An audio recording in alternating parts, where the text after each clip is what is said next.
Good afternoon, I'm Malcolm Jordan and this is your Midday News Fix for Wednesday, the 22nd of April. US Vice President J.D. Vance's US-Iran peace talks trip to Pakistan has been cancelled. Donald Trump has extended the ceasefire, claiming Iran's leadership is fractured and needs more time to produce a proposal.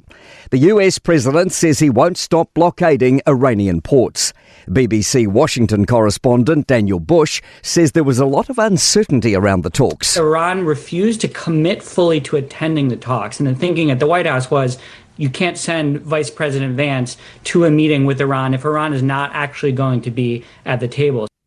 Labor says the government shouldn't be proceeding with next week's signing of the India Free Trade Agreement without enough support in Parliament. MP Ginny Anderson says the party's still unsure about whether to support the deal. She says Indian and New Zealand negotiators have put out mixed messages on what would happen if our businesses didn't invest $33 billion over 15 years. Anderson told Mike Hosking National shouldn't be pushing ahead. Signing a free trade agreement, if you don't have a majority support in Parliament, and at this point they don't because New Zealand First, their coalition partner, isn't supporting it, would be recklessly irresponsible. This week's damaging wild weather is prompting more calls to invest in resilience. Wellington's cleaning up from severe flooding. River levels remain high in parts, with some evacuations overnight and warnings for Gladstone near Carterton and Herbertville on the Tararua coast. Local Government New Zealand President Rahet Stoltz says central and local government should share the cost of strengthening infrastructure to build flood resilience. This is an issue that will not go away. We have seen the increased number of events. Meanwhile, police say they're continuing to work intensively in the search for missing Karori man Philip Sutton. Conditions were reassessed this morning and searching got underway shortly after 8 a.m. after pausing yesterday due to unsafe conditions. National MPs are denying they leaked insider information and that they're unhappy with Chris Luxon's leadership.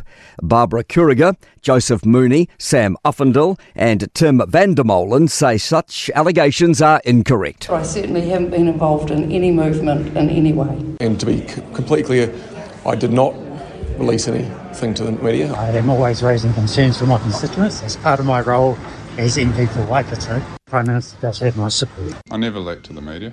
Andrew Bailey also says he refutes the allegations.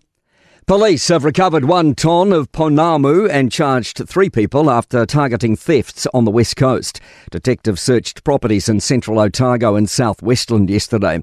Area Commander Inspector Jackie Corner says members of the public can legally fossick for pounamu in approved areas, but this indicates commercial level activity. The accused will appear in court next Wednesday.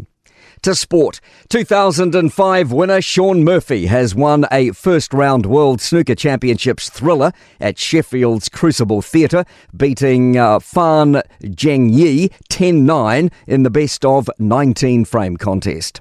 Chelsea manager Liam Rosenor has lambasted his players after a 5th straight goalless Premier League football defeat, this time 3-0 to Brighton, signalling their worst drought since 1912. And Venus Williams has crashed to a 9th consecutive first-round tennis defeat in Madrid.